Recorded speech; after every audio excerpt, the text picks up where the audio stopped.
जितना ज़्यादा एक्सपीरियंस होता जाएगा, पैसे ही पैसे होते रहते हैं। एक ना कहावत है यहाँ पे कि यार ये चीज़ ले लो और वो चीज़ ले लो, कि ले लेंगे कि कैसे ले लोगे कि नाल दी नर्स है, आपा सब कुछ ले रहा है। इतनी शॉर्टेज है यहाँ पे नर्सेस की। अगर आपने नर्सिंग कर रखी है और आप चाहते हो कि एक सुनहरा भविष्य कनाडा में आके जीऊँ, तो फिर इस प्रोसेस के थ्रू आप आइए। हेलो एवरीबॉडी, स्वागत है आपका इस चैनल पे। मैं हूँ आपका कनेडियन दोस्त अंकित।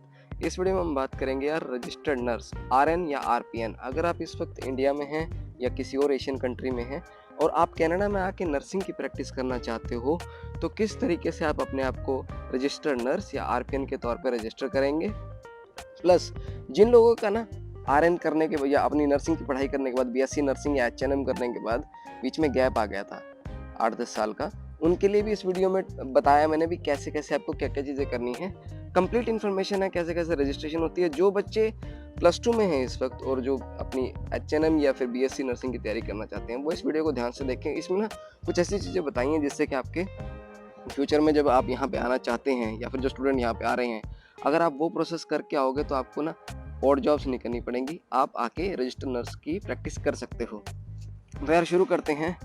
पहले होता है कि है क्या क्या क्या चीज़ है और कितने कितने पैसे बन सकते हैं। एक होता है आरपीएन, एक होता है आरएन। आरएन होता है रजिस्टर्ड नर्स, ये होती है बड़ी। आरपीएन होती है इससे थोड़ी छोटी। इसमें क्या होता है, आरपीएन की कुछ ड्यूटीज ऐसी होती हैं जो आरपीएन नहीं कर सकती, आरएन सारे काम कर सकती है। जो नर्स कर सकती है कर सकता है। मैं इसमें इसको एज कर सकती है इसलिए बोल रहा हूँ बिकॉज ऑफ एक जनरल नोशन के लड़कियां ज़्यादा नर्सिंग में होती हैं। जो आपकी आरपीएन है ना, वो नोक बी की जॉब है। जो नोक बी की जॉब होती है वो एज एज लाइक जब आपकी पीआर लगेगी तो डायरेक्टली आपको नोक बी में आप उसको अप्लाई कर सकते हो अगर आप आरपीएन हो। और अगर हो आप आरएन रजिस्टर नर्स, तो ये नोक ए की जॉब है। मतलब जो वाइट कलर जॉब और जो टाई वाली जॉब होती है वो है ये। पैसे कितने मिलते हैं, सैलरी कितनी है? जो आरपीएन है उसकी स्टार्टिंग $30 से है। और जो रजिस्टर्ड नर्स है आरएन है, वो अगर किसी संस्था के थ्रू जाती है या किसी ब्रोकर के थ्रू जाता है तो $50 होता है उसमें। और जो दूसरा होता है वो अगर डायरेक्टली हॉस्पिटल के साथ अपॉइंट हुआ है तो $40 होता है, क्योंकि उसके अंदर उसके बेनिफिट्स वगैरह भी होते हैं। डिपेंड करता है यार आप किस एरिया में हो। अगर आप हो दूर के एरिया में जा रहे हो, जैसे मान लो आप टोरंटो एरिया से दूर जाते हो या फिर वैंकूवर एरिया से दूर जाते हो, तो आपको पैसा ज़्यादा मिलता है। $75 तक मिल जाते हैं, $90 तक मिल जाते हैं। इसके बाद तो जितना ज़्यादा एक्सपीरियंस होता जाएगा, पैसे ही पैसे होते रहते हैं। एक ना कहावत है यहाँ पे कि यार ये चीज़ ले लो और वो चीज़ ले लो, कि ले लेंगे कि कैसे ले लोगे कि नाल दी नर्स है, आपा सब कुछ ले लेंगे। तो मतलब मेरे साथ में जो मेरी पार्टनर है वो नर्स है, मैं सब कुछ खरीद सकता हूँ, इस तरीके की यहाँ पे कहावत है। अच्छा, इंडिया में ना, इंडिया की बात करूँगा मैं यहाँ पे, एक होती है जीएनएम जो 3.5 साल की होती है और दूसरी होती है बीएससी बैचलर जो कि 4 साल की होती है। यहाँ पे इस वक्त जो है वो दोनों में कोई डिफरेंस नहीं है। दोनों ही एक ही तरीके से यहाँ पे आरपीएन और आरएन की तरह रजिस्टर हो सकते हैं। मतलब वो नहीं है कि यार इसको ज़्यादा प्रायोरिटी दी जाएगी, उसको ज़्यादा प्रायोरिटी दी जाएगी, वैसा कुछ भी नहीं है यहाँ पे। अच्छा, इसके अंदर क्या होता है कि एक ना लैंग्वेज प्रोफिशिएंसी टेस्ट भी आपको देना होता है, जिसमें कि अभी ओवरऑल 7 की रिक्वायरमेंट है। पहले ये 7.5 की हुआ करती थी, ज़्यादा हुआ करती थी। अच्छा, जो 2 पेपर जो आपको देने होते हैं, आरपीएन के लिए होता है रेक्सपीएन और आरएन के लिए होता है एनक्लेक्स आरएन। तो ये 2 पेपर आपको तैयार करने होते हैं। अब इसकी कैसे कैसे प्रोसेस है, क्या क्या आपको एलिजिबिलिटी है, किस तरीके से आप यहाँ तक पहुँचोगे कि एनक्लेक्स का पेपर आप दे पाओ, तो उसको थोड़ा सा भी देखते हैं ध्यान से।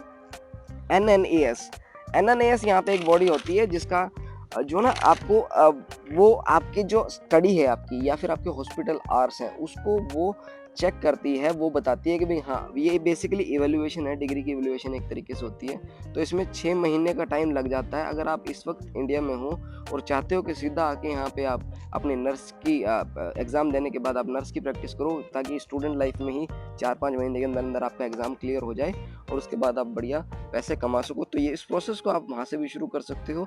6 मंथ का प्रोसेस है।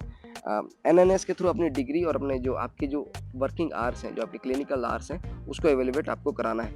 अच्छा, इसमें एनक्लेक्स आरएन जो होता है ना, जो इसका पेपर होता है, उसमें ये क्या करते हैं कि ये कनाडा जो है ना, ये आपको एवेल्युएट करके नहीं देगा।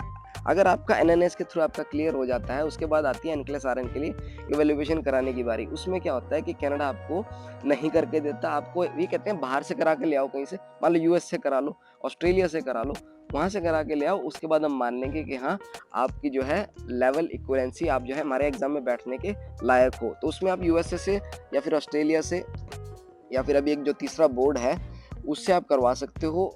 जिसमें कि आपको देखो ऑस्ट्रेलिया जो है वो केवल बीएससी को वेरीफाई करके देगा, और जो यूएस है और ये दूसरा बोर्ड है वो एचएनएम को भी वेरीफाई करके देता है। अच्छा, इसके बाद बात करते हैं कि अगर आपने नर्सिंग कंप्लीट की है विद इन लास्ट 3 ईयर्स, अभी 2023 चल रही है, अगर 2020 तक आपने अपनी नर्सिंग कंप्लीट की है तो फिर आपको वर्किंग आवर्स की ज़रूरत नहीं है। अगर हम बात करते हैं कि आपने 2015 2016 इसके आसपास में कहीं जाके आपने अपनी नर्सिंग पास की थी, तो भी आपको क्या ना लास्ट के जो 3 साल हैं उनके वो लास्ट के 3 साल में आपको क्लिनिकल एक्सपीरियंस होना ज़रूरी है, तब वो चल जाएगा। अगर आपको इससे पहले की आपकी जो है नर्सिंग है और आप अब अपने आप को यहाँ कनाडा में रजिस्टर कराना चाहते हो और आपके पास वर्किंग आवर्स अभी नहीं है, तो आपको ना वापस जाना पड़ता है और अपने वर्किंग आवर्स को कंप्लीट करके आना होता है। इसके अलावा भी सेफ प्रैक्टिस करके होता है, वो आपको देना होता है।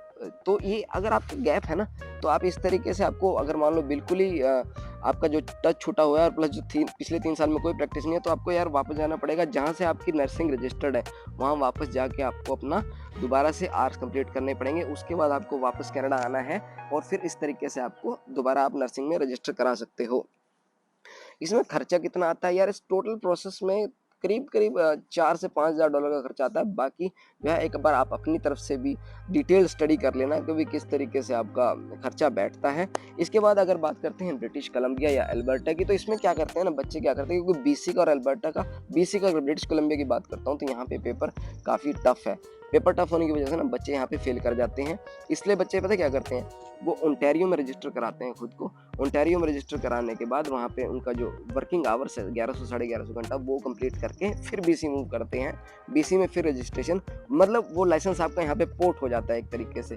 तो वो उस तरीके से आपका ना एक तो टाइम भी बचेगा, प्लस क्या होता है ना बीसी में क्या होता है, अगर आप बीसी में एग्जाम देते हो तो उसमें फेल करने के बाद ना ये आपको स्टडी करने के लिए बोल देते हैं कि यार आपको जो अभी आपकी जो एजुकेशनल गैप है या आपका जो नॉलेज गैप है उसको कवर करने के लिए आप ये स्टडी कर लो।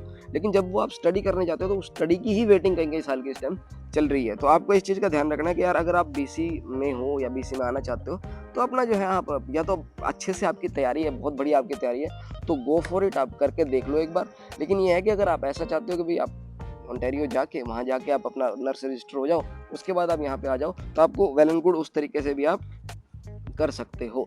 इसमें देखो स्टूडेंट्स के लिए क्या फ़ायदा है, स्टूडेंट्स के लिए इसमें ये फ़ायदा है कि यार अगर आपने नर्सिंग की पढ़ाई कर रखी है तो आप सीधा यहाँ पे आओगे ना, जब आपकी जो मान लो आपने वहाँ से वैल्यूएशन करा के आप यहाँ पे आ गए और आपने वहाँ पे मान लो एग्ज़ाम भी क्लियर कर लिया, लेकिन जब तक आप कनाडा में नहीं आओगे तब तक आपको लाइसेंस नहीं मिलेगा।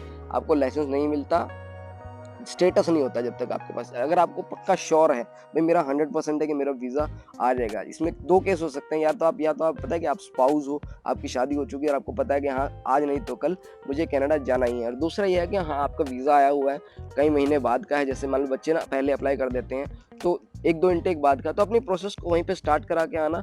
और आजकल तो एक सबसे बड़ी बात मैं आपको बताता हूँ, ये पैसे भी वापस मिल जाते हैं, इसका रिफंड गवर्नमेंट देने लगी है। जो आपका जो पैसा लगता है ना $1,500 या $2,000 के आसपास है, वो कई चीज़ों का कुछ चीज़ों का आपको वापस मिल जाता है। यहाँ पे आके आपका जब एग्ज़ाम क्लियर हो जाएगा ना, उसके बाद आप रिबेट फाइल कर दो, रिबेट फाइल करने के बाद आपको आपका पैसा भी मिल जाएगा। इतनी शॉर्टेज है यहाँ पे नर्सिस की। अगर आपने नर्सिंग कर रखी है और आप चाहते हो कि एक सुनहरा भविष्य कनाडा में आके जीऊँ, तो फिर इस प्रोसेस के थ्रू आप आइए। और ये वीडियो अगर आपको अच्छी लगी हो तो यार लाइक कर देना।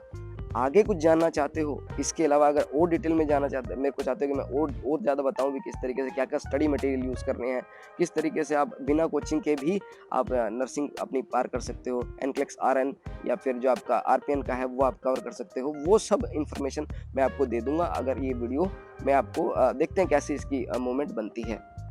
चलिए दोस्त, बहुत सारा प्यार आपको। नेक्स्ट वीडियो जो है वो अब जो मेडिकल फील्ड की जो वीडियोस हैं वो बी फार्मेसी और एमबीबीएस के बारे में आएंगी। बहुत सारा प्यार आप सबको। Love you.